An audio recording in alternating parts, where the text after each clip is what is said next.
샬롬 샬롬 샬롬 샬롬.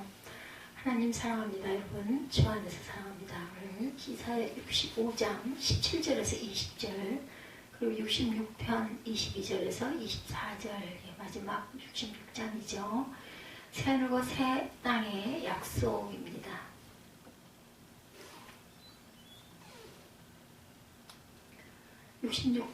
65편 17절부터 20절까지 보니 보라 내가 새하늘과 새 땅을 창조하나니 이전 것은 기억되었으나 마음에 생각나지 아니할 것이라. 너희는 내가 창조하는 것으로 말미암아 영원히 기뻐하며 즐거워할지어다. 보라 내가 예루살렘의 즐거운 성으로 창조하며 그 백성을 기쁨으로 삼고 19절이죠. 19절에 보면 내가 예루살렘을 즐거워하며 나의 백성을 기뻐하리니 우는 소리와 부르짖는 소리가 그 가운데서 다시는 들리지 아니할 것이며 거기는 날수가 많지 못하여 죽는 어린이와 수완이 차지 못한 노인이 다시 없을 것이라. 곧 100세에 죽는 자를 젊은이라 하겠고 100세가 못되어 죽는 자는 저두번 자이리라. 그들이 가옥을 건축하고 그 안에 살겠고 포도나무를 심고 열매를 먹을 것이며 이렇게 쭉 이어지죠. 그래서 25절에 끝이 납니다. 66장 22절에 보면 내가 지을 새하늘과 새 땅이 내 앞에 항상 있을 것이니 너희 자손과 너희 이름이 항상 있으리라. 야훼의 말이니라. 야훼가 말하노라. 매월 초하루와 매 안식일에 모든 혈육이 내 앞에 나와 예배하리라. 그들이 나가서 내게 패역한 자들의 시체를 볼 곳이라. 그 벌레가 죽지 아니하며 그 불이 꺼지지 아니하며 모든 혈육에게 가증함이 되리라. 이렇게 말씀하고 있어요. 이사야 선지자는 구약의 선지자들 중에서 가장 복음적 선지자로 불리워집니다. 구약 시대를 살면서 가장 탁월하게 복음의 진술을 증거한 선지자가 이사야인 것이죠. 그는 이제 이사야 마지막 2장을 통해 복음적 희망의 완성으로 새하늘과 새 땅의 약속을 전하죠. 우리가 지금 눈으로 보는 옛 하늘과 옛 땅은 다 지나가고 새로운 환경, 새로운 질서, 새로운 창조 속에 전개되는 새하늘과 새 땅이 완성될 하느님 나라가 우리에게 다가오고 있다라고 증거합니다. 다시 쉽게 말하면 궁극적 천국의 약속이라는 증거죠. 복음의 궁극성은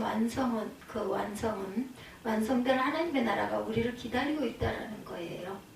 성경 66권을 통해서 복음의 궁극적인 실체는 과연 무엇일까? 성경 66장까지 있죠. 특히나 이사야서도 66장입니다. 성경 66권이고 이사야서도 66장. 신구약 66권의 메시지를 이사야 선지자는 성경 66장의 이사야 속에 축약하여 담아서 복음을 증거하죠. 복음의 궁극적 실체가 다가오는 하나님의 나라라는 것이죠. 그렇다면 이사야 선지자가 약속한 새하늘과 새 땅은 도대체 어떤 곳일까? 65장 17절을 봅니다. 보라 내가 새하늘과 새 땅을 창조하나니 이전 것은 기억되거나 마음에 생각나지 아니할 것이라. 이렇게 얘기하고 있어요. 우리 앞에 새하늘과 새 땅이 항상 있을 것인데 너희는 자손과 너희 이름이 항상 있으리라. 66장 22절에도 내가 지을 새하늘과 새 땅이 내 앞에 항상 있을 것 같이 너희 자손과 너희 이름이 항상 있으리라. 우리 앞에 새하늘과 새 땅이 항상 있을 것이고 우리의 이름, 우리 후손들의 이름이 거기에 항상 있을 것이다. 최근 한국 교회 안에 의식 있는 신학자들과 목회자들을 중심으로 하나님의 나라에 대한 토론과 강조가 활발히 일어납니다. 바람직하고 좋은 일이죠. 그것은 그동안 우리가 하나님 나라를 설교할 때, 하나님 나라를 가르칠 때, 하나님 나라를 강조할 때 지나치게 내세적, 타계적, 쉽게 예수 천당만을 강조하다 보니까 성국적인 부분만 강조하다 보니 하나님 나라의 현재성을 그냥 간과하고 넘어온 것은 아닌가 이런 생각도 듭니다. 여기서 실현될 하나님의 나라, 하나님의 통치, 하나님의 나라에서 우리의 책임과 비전을 상실해 오진 않았을까. 그러나 보편 또 한편은 지나친 하나님 나라에 대한 현재적 강조가 하나님 나라의 미래적인 소망, 그것을 약화시키고 있지는 않은지도 살펴보고 균형을 잡아야 한다는 생각이 듭니다. 한국교회의 신뢰가 흔들리기도 하죠. 하나님의 나라의 현재성과 미래성은 균형을 잘 잡아야 한다는 것입니다. 이 시대를 살아가는 성도들이 내세의 소망을 잃어버리고 있지는 않은지 이것도 생각해 봐야죠.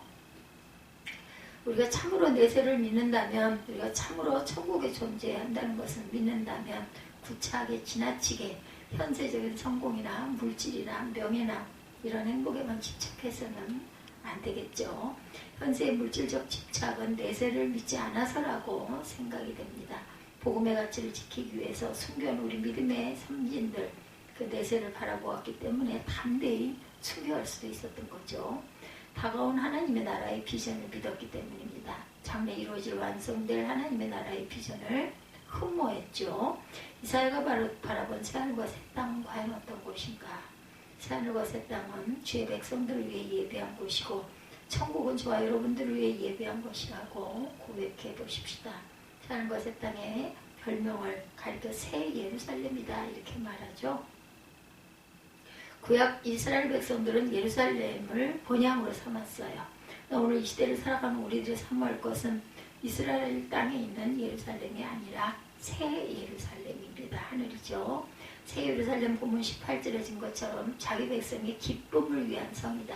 18절에 너희가 내가 창조한 것으로 말미암아 영원히 기뻐함으로 창조하며 즐거워할지다. 보라 내가 예루살렘을 즐거운 성으로 창조하며 그 백성을 기쁨으로 삼고 내가 예루살렘을 즐거워하며 나의 백성을 기뻐하리니 우는 소리와 부르짖는 소리가 그 가운데서 다시는 들리지 아니할 것이라 이렇게 말하고 있어요. 그가 창조하실 예루살렘으로 인해 우리가 기뻐하고 즐거워해야 한다. 그것은 내 백성들이 기뻐해야 할 곳으로 만들어진 곳이라는 거죠. 이사야의 증언은 성경의 마지막 계시록 21장 1, 2절의 말씀과 정확히 일치합니다. 21장 1, 2절 또 내가 새하늘과 새 땅을 보니 처음 하늘과 처음 땅이 없어졌고 바다도 다시 있지 않더라. 또 내가 봄에 거룩한 성 새 예루살렘이 하나님께로부터 하늘에서 내려오니 그 준비한 것이 신부가 남편을 위하여 단장한 것 같더라. 신랑을 위해 눈부시고 아름답게 단장한 신부의 모습이라는 거죠. 마치 그것처럼 하나님이 주의 백성들을 위해 천국을 단장하셨다. 계시록 21장 10절에서 11절에 보면 하나님이 사도 요한에게 천국의 커튼을 열어서 천국 모습을 조금 보여주시죠. 21장 10절에 보면 계시록 21장입니다. 성령으로 나를 데리고 크고 높은 산으로 올라가 하나님께로부터 하늘에서 내려오는 거룩한 성 예루살렘을 보이니 하나님의 영광이 있어 그 성의 빛이 지극히 귀한 보석 같고 벼곡과 수정같이 맑더라. 아멘. 천국의 묘사 가운데 가슴에 부딪는 중요한 말씀 하나님의 영광이 있어입니다. 감각적으로 우리 눈길과 귀를 끄는 또 하나 단어는 보석이죠. 빛이 지극히 귀한 보석 같고 벼곡과 수정 같더라. 보석 아름답습니다. 그러나 천국을 안다면 평안할 수 없는 그 아름다운 것으로 단정된 곳이 하늘나라라면 천국신앙이 있는 우리들은 이 땅의 보석을 부러워할 것이 아무것도 없죠. 보석으로 꾸며진 천국이 우리를 기다리고 있기 때문이에요. 우리가 기다리고 있는 영원한 하늘나라 천국, 여기 보석 같은 그런 천국 신앙을 갖도록 노력해야겠습니다. 천국은 보통 온통 보석으로 꾸며진 곳이기 때문입니다. 우리가 기다리는 영원한 하늘의 본향을, 이 하늘의 성을 우리 신앙의 선배들은 그 본향을 사모하고 기다렸어요. 히브리서 11장 16절에 보면 그들이 이제는 더 나은 본향을 사모하니 곧 하늘에 있는 것이라. 이러므로 하나님이 그들의 하나님이라 일컬음을 받으심을 부끄러워하지 아니하시고 그들을 위하여 한 성을 예비하셨느니라. 여러분들 그 성을 믿으십니까? 아멘. 믿습니다. 나는 이 도성이 준비된 것을 믿죠. 영광의 도성은 존재합니다. 믿습니다. 그런데 이 영원한 천국의 도성은 인류를 위한 성이 아니고 사람들 중에 하나님은 사람이신데 모든 사람을 위한 천국이라고 생각하는 사람도 있지만 모든 사람을 위한 천국은 보편, 만인 구원이라고 하죠. 유니버셜리즘. 그러나 성경은 그렇게 말씀하지 않습니다. 천국을 믿고 우리의 죄 문제를 해결하고자 예수 십자가의 보혈로 죄 씻음 받고 그를 믿음으로 의롭다함을 받고 천국에 합당한 백성이 되어서 천국을 사모하는 백성들만을 위한 그것이 예비된 그곳이 바로 천국이라고 성경은 말씀합니다. 66장 22절에 내가 지을 새 하늘과 새 땅이 내 앞에 항상 있는 것 같이 너희 자손과 너희 이름이 항상 있으리라. 야훼의 말이니라. 아멘. 하나님이 내 말이라고 보장하셨어요. 나를 믿는 자들 그 이름, 그 이름이 하늘나라에 기록된 너희를 위하여 준비된 곳, 그들과 그들의 자손들을 위하여 너희들 앞에 준비된 곳, 그것이 새하늘과 새 땅이라는 것이죠. 오직 이성의 주인 되신 하나님을 믿고 믿음으로 인생을 순례하는 그 백성들을 위한 마지막 종착역 목적지 바로 그것이 새하늘과 새 땅이다. 오직 하나님의 백성들, 하나님을 믿는 후손들을 위해 준비된 영광의 도성이라는 것이죠. 우리는 이 땅에서 방황하다 끝나는 것이 아니라 우리 인생의 마지막 순례의 목적지라는 것입니다. 그 천국에 가서 여러분들 무엇하고 싶으세요? 가장 중요한 한 가지 본문에 증거합니다. 66장 23절에 야훼가 말하노라 매월 초하루와 매 안식일에 모든 혈육이 내 앞에 나와 예배하리라. 아멘. 천국 생활의 꽃은 예배, 천국 생활의 절정은 예배라는 것이죠. 천국 생활의 꽃은 예배이고 천국 생활의 절정 또한 예배입니다. 천국 예배 어떻게 진행될까요?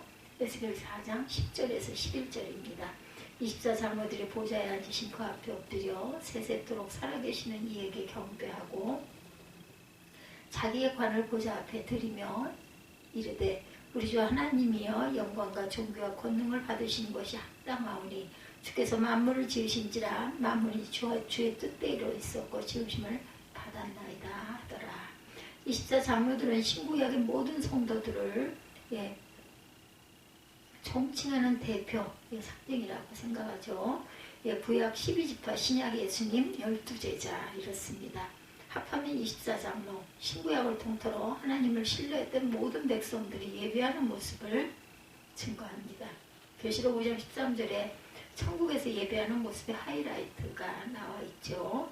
내가 또 들으니 하늘 위에와 땅 위에, 땅 아래, 땅 바다 위에 또 그 가운데 모든 피조물이 이르되 보좌에 앉으시니와 어린 양에게 찬송과 존귀와 영광과 권능을 세세토록 돌릴지어다 하니 내 생물이 이르되 아멘하고 장로들은 엎드려 경배하더라. 아멘. 모든 만물이 하나님께 드리는 거룩한 찬양과 경배입니다. 천국은 세세토록 예배하는 곳이죠. 하나님을 예배하는 모습을 계시록 4장 10절에서 11절 모든 성도들의 예배를 보여주죠. 계시록 5장 13절에 보면 하늘과 땅 위에 있는 땅 아래에 있는 모든 피조물들이 전능하신 하나님을 찬양하는 예배, 만물의 찬양과 예배 이렇게 증거하죠. 천국에서 하늘과 땅 아래에 있는 모든 피조물들이 하나님을 찬양하는 예배가 이루어지는 곳, 그것이 바로 천국이다. 이렇게 만물의 장엄한 그 연주가 천국에서는 하나님을 위해 드려집니다.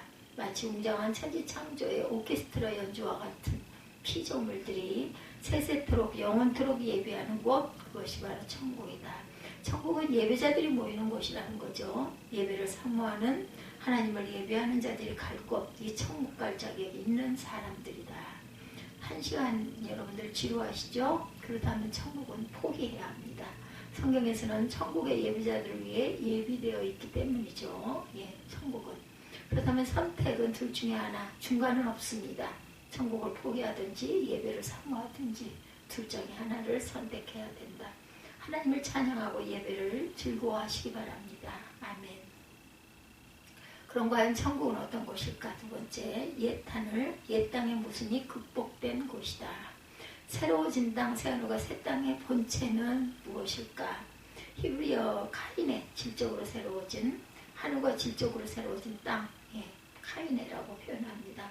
계시록 21장 5절에 보면 보좌에 앉으시니가 이르시되 보라 내가 만물을 새롭게 하노라 하시고 이르시되 이 말은 신실하고 참되니 거룩하라 하시고 새하늘과 새 땅은 질적으로 새로워진 새하늘과 새 땅이다.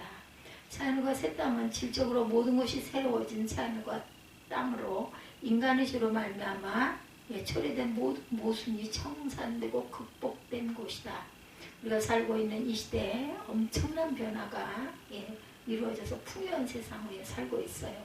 그럼에도 불구하고 핵무기와 환경오염과 미세먼지로 오염된 세상에서 허우적거리고 있습니다. 무엇보다 우리는 세상은 생로병사와 눈물과 아픔을 겪어야 하는 곳이다. 그러나 이런 모든 모순이 극복된 곳이 바로 새하늘과 새 땅이라는 거죠. 65장 19절에 내가 창조할 새 예루살렘, 그것은 우는 소리, 부르짖는 통곡과 고통이 사라진 곳이다, 이렇게 말씀하죠. 19절을 다시 한번 20절까지 읽어봅니다. 내가 예루살렘을 즐거워하며 나의 백성을 기뻐하리니 우는 소리와 부르짖는 소리가 그 가운데 다시는 들리지 아니할 것이며 거기는 날수가 많지 못하여 죽는 어린이와 수완이 차지 못한 노인이 다시는 없을 것이라. 곧 백세에 죽은 자를 젊은이라 하겠고 백세가 못되어 죽는 자를 저주받은 자라 하리라. 65장 20절에 유아들이 사라진 세상, 거기는 날수가 많지 못하며 죽는 어린이와 수완이 차지 못한 노인이 없을 것이라. 곧 백세에 죽는 자를 젊은이라 하겠고 백세가 못되어 죽는 자는 저주받은 자라 하리라. 1000년 동안 왕국을 살아가는데 1000년 왕국에 대한 묘사, 이 모든 것은 천국의 질적인 모습을 묘사하죠. 계시록 21장 4절에 우리가 천국에 도착하자마자 하나님이 우리에게 해주시는 일, 모든 눈물을 그 눈에서 닦아주시니 다시는 사망이 없고 애통하는 것이나 곡하는 것이나 아픈 것이 있지 아니하리니 처음 것들은 다 지나갔습니다. 우리가 제일 먼저 경험해야 할 일들입니다. 하나님은 우리를 안아주시고 눈물을 닦아주시고 위로하시죠. 내가 세상에서의 네 좌절과 내 고통을 내가 안다. 모든 눈물을 씻어주고 다시는 질병이 없고 애곡이 없는 모든 것이 질적으로 새로운 세상을 주신다라는 것. 통곡도 없는 궁극적 번영을 주신다는 거죠. 고통과 눈물은 나의 죄 때문에 생긴 것입니다. 천국은 죄로 인한 모든 고통이 씻겨진다, 이렇게 말씀하죠. 그 모든 고통을 천국에 도착하자마자 씻어주신다. 철학자 임마누엘 칸트는 전통적인 신앙인은 아니었지만 내세를 믿었던 사람이라고 하죠. 그가 내세를 믿는 이유는 이 세상 구조를 봤을 때 세상 모순만으로는 모순과 부조리가 많아서 그것을 바로잡아야 할 내세가 분명히 필요하다라고 칸트는 말했다고 그래요. 있어야 할 당위의 장소는 반드시 필요하다. 우리들의 현세에서 이루어진 것들만으로는 이 세상은 너무 불공평하다라는 거죠. 하나님이 하나님 되시기 위해서 내세는 분명히 있어야 한다.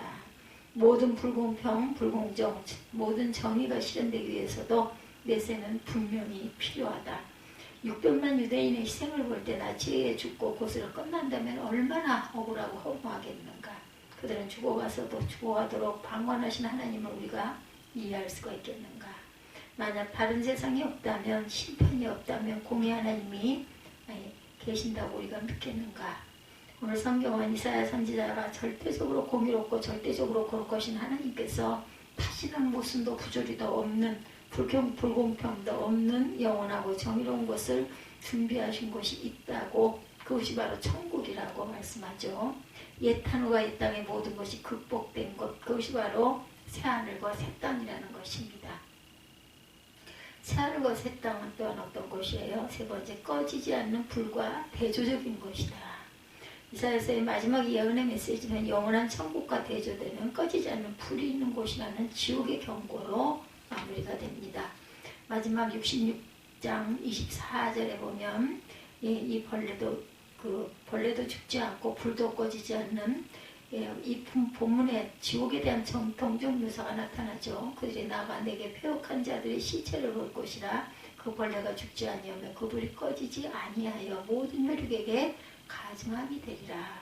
바로 이 구절에서 지옥에 대한 정통적 묘사가 시작됩니다. 그것이 상징이라면 실제는 얼마나 더 엄청나겠는가요?